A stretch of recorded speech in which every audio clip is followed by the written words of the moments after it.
what I'm doing today is something what well, last year I wrote an article in the Militärgeschichtliche Zeitschrift, and actually this inspired me to what I'm doing today.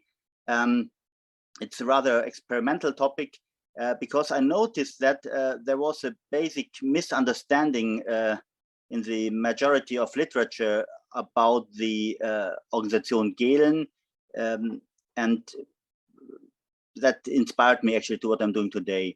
So my topic is the Organisation Gehlen as a US military intelligence substitute solution. I have formulated it into 3 theses.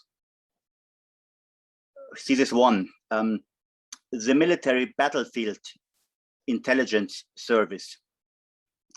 The Organisation Gehlen, the predecessor of the Bundesnachrichtendienst during the years from 1945 to 1955, had basically 3 main functions.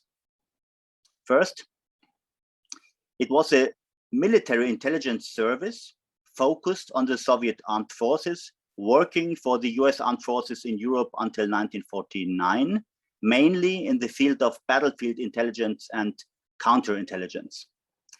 And after that, for the CIA, with growing capabilities then in the field of strategic military intelligence, including armament economy and military and foreign politics.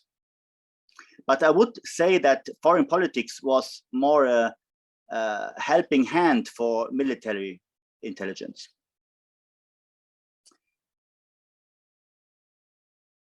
Second, the Organisation Gehlen formed since 1947-48 a center for the West German rearmament, the working muscle for General Lieutenant Hans Speidel's secret general staff. And this was transferred into the Amt Blank, the later Defense Ministry of Western Germany, between 1952 and 1955. Third, the Organisation Gehlen was a political experimental laboratory for US state building measures in West Germany concerning the whole field of security. And this, I think, we have to keep in mind while talking about the Organisation Gehlen. It was much more than just an intelligence service. See this number 2, the American intelligence service conducted by Germans. The one basic methodological problem by dealing with the Organisation Gehlen is thinking that the predecessor of the Bundesnachrichtendienst was the predecessor of the Bundesnachrichtendienst. And this problem is not only that by doing so, the chronology with the causes and developments is turned upside down, but also that the researchers' expectations on how the Organisation Gehlen should have looked like leads to basic misjudgments. The Bundesnachrichtendienst is defined as Auslandsnachrichtendienst, intelligence service for foreign issues. And this definition is the definition of today. It is the definition of the Bundesnachrichtendienstgesetz, the BND law, from December 20th, 1990. Until then, a law on the Bundesnachrichtendienst did not exist. The Bundesnachrichtendienst, which was founded officially on 1st of April in 1956 by a cabinet order, was not defined before November 23rd in 1956.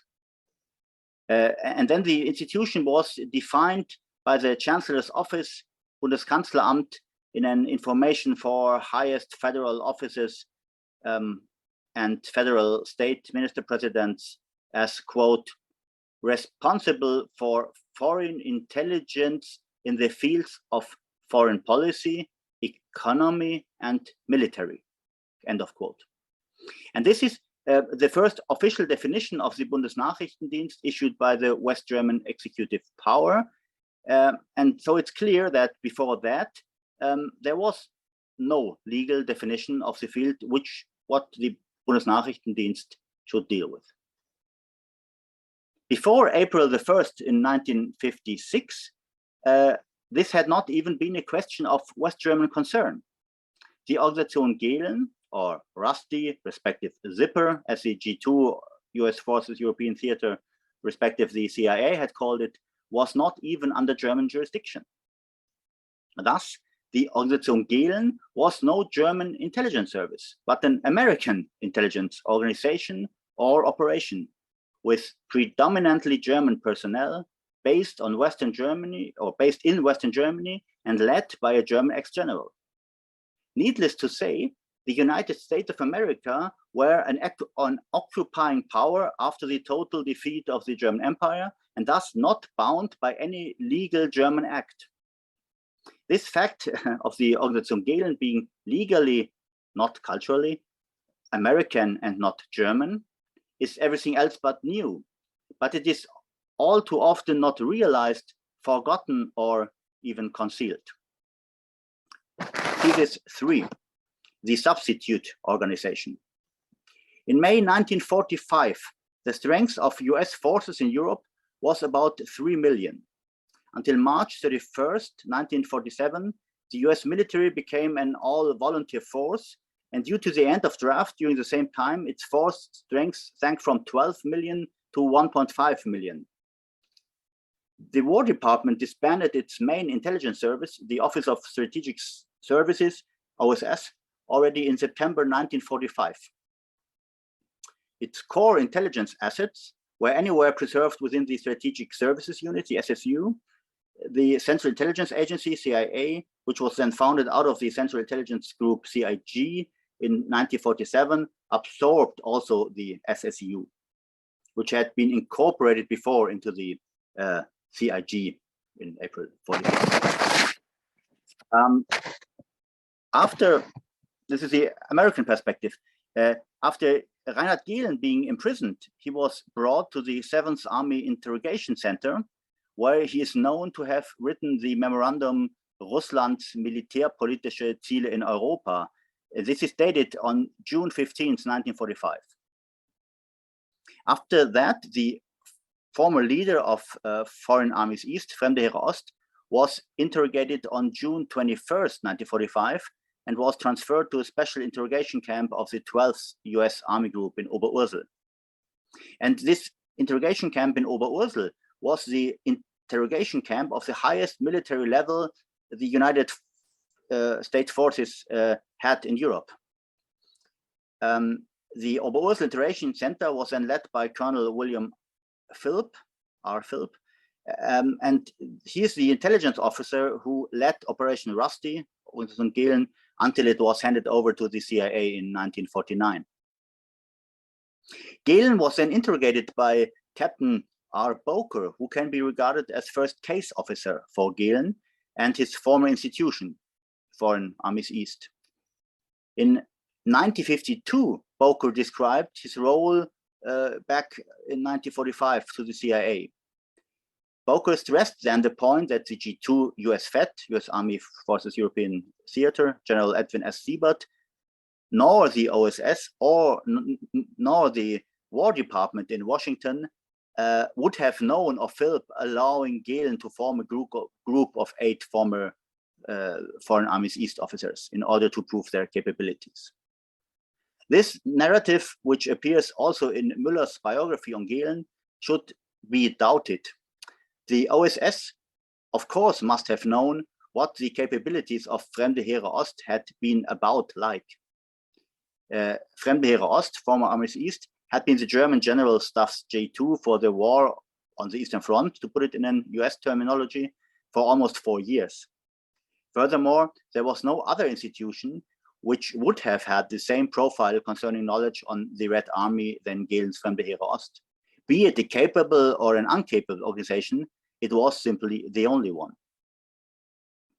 Gehlen was then brought to Fort Hunt, Virginia, exactly 1 month later, on August 21st, 1945.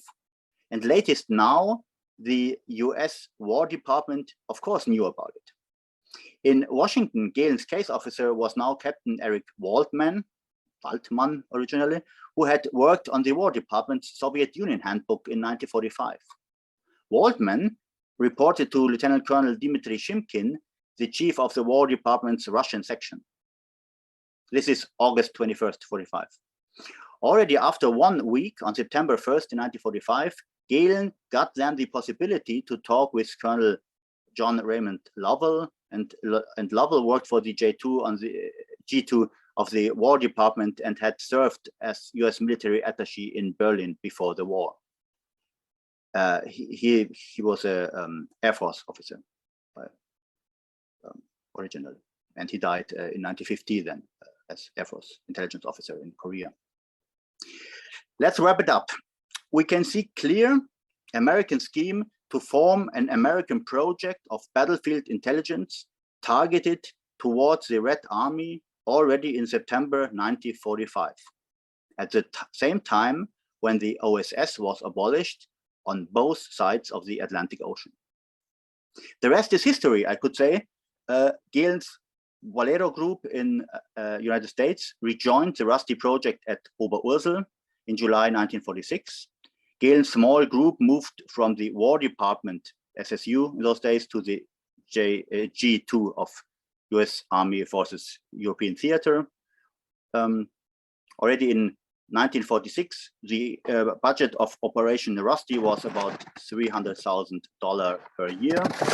And for that money, the US War Department expected battlefield intelligence against the Russians, end of quote, and quote, military targets for the Air Force, end of quote. So was the Organisation Gehlen designed as substitute for missing capabilities within the US military intelligence? My answer is yes. From the very beginning of Project Rusty, already in 1945. The Organisation Gehlen, or the organization which came under Gehlen's control latest in summer 1946, was exactly that, a substitute for missing US capabilities.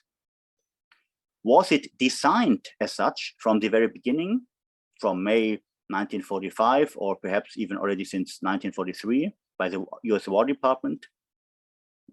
We don't know. Thank you.